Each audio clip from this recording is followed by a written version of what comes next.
All right. Hello, everyone, and welcome back. This is our second lesson of Unit 5, the Roaring Twenties. And in this lesson, we're going to be talking about culture of the 20s. So, more of the fun stuff. I know the last lesson was a bit of a downer with the resurgence of the Klan, with the race riots, the social tensions that were tearing our society apart in the 1920s, like with the fundamentalists versus the modernists and the Scopes trial and everything like that.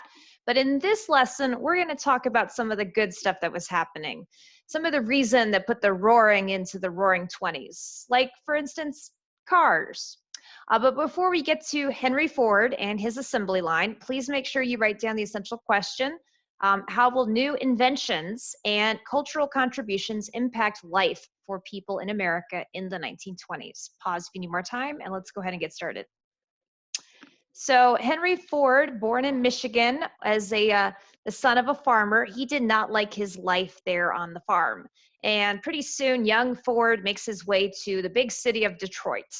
And he's a tinkerer, he's an inventor. He built bicycles and messed with gear parts and everything else, like all the great tinkerers and inventors of this time. And eventually, he catches the eye of the famous inventor Thomas Edison, who really takes Ford under his wing and has Ford as part of his imagination factory. And so that's where Ford got his start. And Henry Ford's real passion was with the internal combustion engine, the gas motored cars. Now, cars had existed in the 1800s, but they were called and they really looked like horseless carriages. They looked nothing like the car today.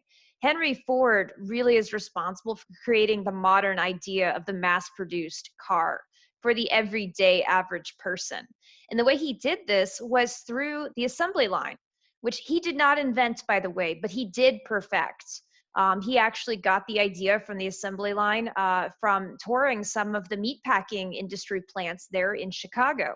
Remember, we talked about the meatpacking industry with like the jungle, with Upton Sinclair's book about all the wretched, nasty, disgusting stuff like rat poop and rat poison and human little finger parts that were going into the meat back in this time period. That was the jungle. Well, Henry Ford, he toured those factories because they also used conveyor belts to basically on hooks take those massive chunks of meat from the carcass of a cow or a pig, and they would have on this conveyor belt system, the carcass would come to the worker and he would cut it up and stuff as they did the meat processing there at those plants. And so that idea became, that's the assembly line. And I think others had this idea before. It's not new, but here Henry Ford is going to take that idea and he's going to put it into his automotive factories.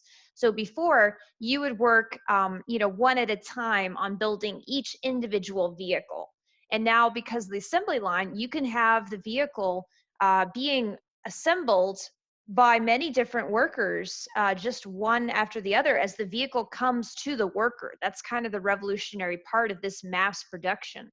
And what we mean by mass production is that you can produce a whole lot of it. You can make a whole lot of this car, and every single car is going to be made the exact same way with the exact same parts. It's also the idea of interchangeable parts that makes this so revolutionary and important. Because if you think about some of those early, very expensive, 1800s or very turn of the century, early 1900s cars, they did exist, but they were also super expensive and rare. And if they broke down, there wasn't like repair shops for you to go and get them fixed in. There wasn't parts that you could just put in for the part that was broken. Every part on those cars was custom made because every one of those cars was custom made. Henry Ford's cars, they're all going to be exactly the same, which sounds boring. And it's true. Ford himself made the joke. He wasn't a really fun dude, but he made the joke that basically you could customize your Ford all you want when it came to color, because you could get any color you wanted on a Model T Ford car so long as it was black, because that was the only color that they came in. So yeah, not much of a joke there, but you get the point that they were all the same. But that was the key to his success. Um, if they're all the same, you can make them a lot faster on this assembly line where the parts come to the worker. Each worker adds their own little bit, and then it rolls off the assembly line, and then the next car, and then the next car, all of them exactly the same. You can produce thousands of cars in a month where it would take you to make like a dozen. You can produce millions of cars. And what this does, I said for the average American, this is going to mean that they can get to drive now, because with mass production, this makes the supply really great. Demand is going to be low because there's so much of it. That means you can set a lower price on this mass produced car. It makes the value a lot cheaper, makes it more affordable. Mass production means affordability so that more people can afford to own the car. Let me give you an example of this. Henry Ford came out with his famous the Model T in about 1913, which is when he first started using some assembly line techniques in his factories. Well, the Ford factories start to get better and better over time with these assembly line production methods. Of course, there was a break for World War I and everything. But by the 1920s, they have perfected the assembly line. Model T after Model T car, there's what the Model T looked like. It's pretty basic, was rolling off of these assembly lines, so that by 1927, the average cost of a Ford Model T vehicle was about $300. Okay, which in 1920s money, that's like a brand new car for about $6,000. Okay, that is amazing. Imagine getting a new car today. What are they, about 22,000 for a nice small compact new car? Or if you get like a new truck, oh, holy smoke! Like a new truck is like $60,000. It's ridiculous, right? I know, because I have to have, big trucks to haul the horses and the trailers and stuff. They cost a lot of money. It's obscene how much money vehicles are these days. But Ford made the car cheap. He made it affordable so that average Americans could start to drive. And one other thing that Henry Ford did that was really revolutionary was that he paid his workers about $5 an hour, that was a lot of money back in this time. That's like paying workers today, factory workers getting today like $30 an hour essentially. That was a huge, unprecedented amount for a factory worker back in this day and age. Remember, we talked about, during this time how some factory workers were getting like $2 a week. Okay, and here Ford is giving $5 to his factory workers, an hour. It was a crazy high amount. But the reason that he did this was, he's making pretty good money off of the sales from his vehicles. And his idea, what we call Fordism, is that you pay your workers enough to buy the product that they are making. You have a ready-made market for your products in that case. So his workers could buy the cars they were producing, which was genius. And it helps out the middle class. So that is another big thing with Henry Ford. All right, make sure you've highlighted Henry Ford and his assembly line. Mass production of the car. You can see on this chart how in 1910, let's see, this is about maybe 200 cars were being produced, and this is in the whole, 200,000 cars. That's more like it, in the United States, okay? And then said right about here is when Ford comes in with the Model T, his famous model car, and the Ford Model T and the assembly line start producing. You can see immediately after that, after 1913, it starts to go way up, goes down right here because of World War I. And then we see it in the 1920s skyrocketing, and roaring 20s. It's the sound of that Model T car engine going, cranking up, sound of the cars, because lots of Americans now can afford to buy a car and they're going to get on the roads. And that's going to help out lots of other industries as well. Okay, it's not just going to be the automotive industry that we see take off, because you'll have Ford and then competing car manufacturers such as the Dodge brothers take off in the 1920s. You'll also see Chevrolet come about in the 1920s.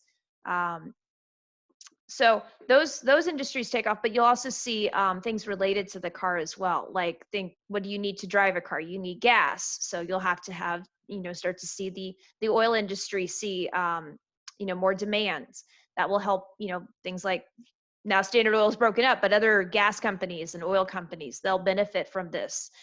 You'll also need something to drive your cars on, which is like roads. So you'll have to see a lot of roads and concrete production and all that stuff.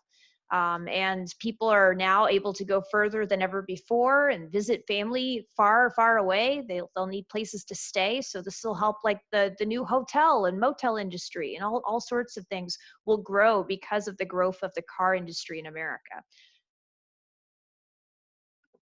And speaking of buying things, Americans were finding new ways to buy stuff in the 1920s. You would start in this era, the roaring 20s, to buy stuff on credit, which means you buy with money you don't have at that moment. Like today, think of a credit card. When you purchase something with a credit card, you do that swipe, you're saying, I owe you, I will pay you back later. Like when you get billed, you will pay your bills for your credit card. So you're not actually spending your money at the moment that you make that swipe. That's called buying on credit, when you promise to pay it back later. And Americans were encouraged. You could see lots of advertisements in the 1920s encouraging Americans to buy products and new appliances on credit, to support this new kind of American way of life that was very much about material things, like having a brand new vacuum cleaner or a radio, way to get the news or have entertainment. Fans were one of the most popular inventions and sales of the 1920s because they didn't yet have central heating and cooling. They didn't yet have air conditioning. Refrigerators, washing machines, stoves, of course, the car we were just talking about. All of these things cost a lot of money. And typically today, people don't buy like the equivalent to this today the equivalent to a 1920s radio today would be like a television, right? People usually don't just outright buy a brand new plasma, what do you call it? The ones that go on the wall. They don't buy those TVs just outright. They do installment plans, right? And cars, people typically don't just buy cars outright. They buy them on installment plans where you promise to pay back the money a little bit each month over time. And usually you have to take out a loan to do this, to do the original down payments. You have to pay back interest as well each month as you're paying off that vehicle, or you're paying off that appliance, or even that house. So this is where this kind of began in the 1920s, with this sort of techniques to buying on credit with money you don't have, using installment plans to pay it off over time. Consumerism, that means buying stuff, and Americans will be buying a lot of stuff in this time. This is the age when we really get to be known, the United States, for our materialism. And this will only grow as we see it expand, like in the 1950s after the World War II era. And so because of all this buying and new products and mass production techniques like Ford's assembly line, as well as some workers, like with Fordism, being paid extra, we're going to see the economy go up for some in the 1920s in big ways. And that's another reason why it's called the Roaring Twenties. So the advertising industry, and by the way, radio, I cannot stress this enough, radio is so big in the 1920s. This is really how people are going to hear sports games. This is how they're going to hear the news, hear like the famous Scopes trial. They heard it on the radio. How they're going to hear politicians give speeches or campaign. They'll even hear like, entertainment stories. The very first comic book heroes like Superman and Batman and Wonder Woman, they were radio heroes later on in the 1940s, but they were all in the radio because that was the chief form of mass media entertainment during this time period. So radio was really big, and if your family could afford one, you would have one at the center of your house, like in the living room. Washing machines, like I said, stoves, refrigerators, the Model T, vacuum cleaners and fans, all sorts of appliances you'd buy on credit with these installment plans. Here's some of the advertisements of the 20s. So Frigidaire keeps food fresh, regardless of every change in weather. So this is one advertising for a refrigerator, and you can see they're really excited about, having all their food put in and stuff. You could see here's another refrigerator, and it says cost only 96 per freight. So really cheap mass-produced products that you can even buy on installment plans. This advertisement right here, all the awkward cleaning is more easily done with Electrolux. And this woman, she's, by the way, wearing the very short hairstyle of a flapper and a very flapper-esque 1920s dress ensemble, very dressed up for cleaning the house. But the advertisement is trying to show here that a sophisticated lady, she doesn't need to get down and dirty with scrubbing the floor. She now has a fancy appliance that can do this for her. So you can be both cleaning your house and fulfilling your womanly roles, and you can also be looking good while you do it. Same thing with this one here. And so you can see kind of who they're advertising to and what things are playing up. You can see here's an advertisement for Coca-Cola. And here you can see advertisements for Palmolive. You could see advertisements for radio. You could see this one here for the car, for Chevy. Easy to drive, easy to start, easy to steer, light pedal action, easy to shift gears, easy to ride in, easy to stop. So easy, a woman could drive it. Ha ha ha ha ha. But basically, yeah, showing also the prices there. Look how low those are. And those are like premium Chevys, not even like the mass-produced Ford Model T. But they're advertising these things here, appealing to families and to women, trying to motivate sellers for this new consumerism.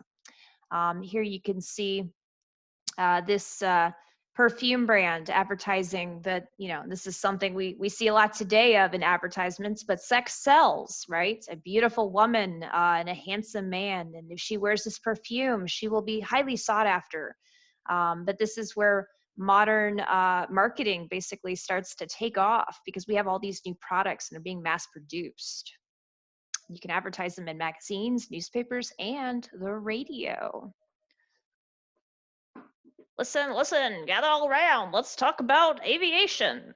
All right, so aviation means flying. The very first airplane was invented by the Wright brothers, Orville and Wilbur Wright, who were awesome tinkerers, inventors. They worked at a bicycle repair shop, constantly taking apart bicycles, putting them back together, using all the different parts and stuff. And their very first airplane, they tested it out on the beautiful white sands at Kitty Hawk, North Carolina. And it looked just like this right here in the bottom. And I think Wilbur broke his arm about 5 times before they finally perfected their early airplane, but that was in 1903. So in your notes, I would highly encourage you to write 1903 right there, because that's when we have the very first ever like acknowledged actual airplane in human existence, and it was American made. Good job on us. Good job, Wright brothers. Really, their life was so sad too. Like, I love the Wright brothers. The younger brother died much younger than the older brother, and so Orville spent the rest of his life, you know, very sad, and I don't think they ever found love, and it was just tragic. But anyway, moving on. Glenn Curtiss was an aviation pioneer, an inventor of the hydro airplane, which is a fancy way of saying an airplane that can take off and land, as you can see in this picture, on water. Now, this has a lot of uses, particularly if you live in isolated areas, like think Alaska. In Juneau, Alaska, it's right on the water's edge. It's a coastal city, and it's very inaccessible by roads. It's way up there in Alaska, right? But it's easy to get to by plane, but there's not much flat surface there. And so flying in is like how a lot of people who live in Juneau, that's how they commute to work or get to their homes. They fly and they land on the water. So it's good for isolated areas, and it's also really good applications for military involvement. Like for a war, having airplanes that can take off and land on the water is a big advantage for navies. And we'll see this like in World War II. So Glenn Curtiss, remember the hydro airplane, airplanes that can take off and land on water. Oops, okay. And then probably the most famous of all Americans, one of the first true American celebrities, and I'm not just talking in the field of airplanes and aviation, I mean like period, was Charles Lindbergh. Like, he was huge. They had little toys, like Lindbergh toys. There was a dance named after Charles Lindbergh. There were like lunch boxes with this guy's name. Like, he was bigger in the 1920s than the Kardashians are today. I don't know if the Kardashians are still up there or not. I don't know what you guys think is popular, but like, this guy was the most popular of all popular celebrities of his day. Everybody knew him and loved him. And there you go, Charles Lindbergh. Now, why was he so popular? You're going to laugh. But it was because he was the first to fly solo across the Atlantic Ocean. He was a pilot. I mean, pilots still are acknowledged to be pretty cool today. So I guess we could kind of understand that. But that was his claim to fame, that he flew from uh, the United States all the way across the Atlantic Ocean by himself in this plane right here. It's called the Spirit of St. Louis. So he flew solo across the Atlantic and landed right outside Paris, France in 1927. Now, the big deal, the significance of this flight cannot really be understated. Because I mean, this is the first time that we see a person going by themselves, yes, but also flying across in a single trip, the Atlantic Ocean. This connects the world like never before. We'd had the Atlantic cable because, we had like telegraph and stuff, like the Zimmerman telegram, going from Europe over to the Americas. So there had already been telegraph wires connecting us, but this is actual, like, you can travel within just a day or two from continent to continent across the entire ocean in a trip that previously in humanity's history took weeks, or back in like the time period, the Revolutionary War, when America was first created, that took like months to go back and forth. So this was a really big deal, connecting us, making the world a smaller, more connected place. And Lindbergh became, like I said, just a huge celebrity. The Lindy, like I said, was a dance craze that was named after him. Lunchboxes, everything. He did a tour when he came back where he took his plane, the Spirit of St. Louis, and stopped off in every American city to wait to the crowds and have his picture taken. And everybody wanted to know his business. I mean, he was a celebrity. When he got married, all the newspapers were like, what's his bride gonna wear? And oh my goodness. Oh, and then they had their first baby. Everybody was like, oh, he's so cute, his little baby. The newspapers followed the family like it was like paparazzi, like really bad. He had no privacy. And in the 1930s, his little boy was kidnapped, the missing Lindbergh baby. And eventually they found the baby boy in a ditch on the side of the road. He died. His kidnappers, I don't know if they'd meant to kill him or not, but the baby had died and they dumped off the body. And it was such a national tragedy. The whole nation was in mourning because this was our hero, our celebrity, Charles Lindbergh, this famous pilot that everybody loved. And then in the late 1930s, after this terrible incident, here's Charles Lindbergh, and you can see that swastika behind him. There he is in Germany. This is Hitler's Germany in the 1930s. And Lindbergh had been a big proponent of American neutrality leading up to World War II. He was actually one of the leaders of the America First Committee, talking about how we needed to stay out of the war and not fight those Nazis. So that is kind of the ignominious end to a famous American. He will help out in the war effort once we join, but that's kind of where the story of Charles Lindbergh leaves off. Look at him in 1927. He's so cute. And then look there, and he's in the 1930s. Yeah, time destroys us all, doesn't it? All right. Well, we will end there for today. Thank you guys for your attention. This is a pause. This is not the end of lesson 2, so don't do a summary yet. And I will talk to you guys later. Thank you so much. Goodbye.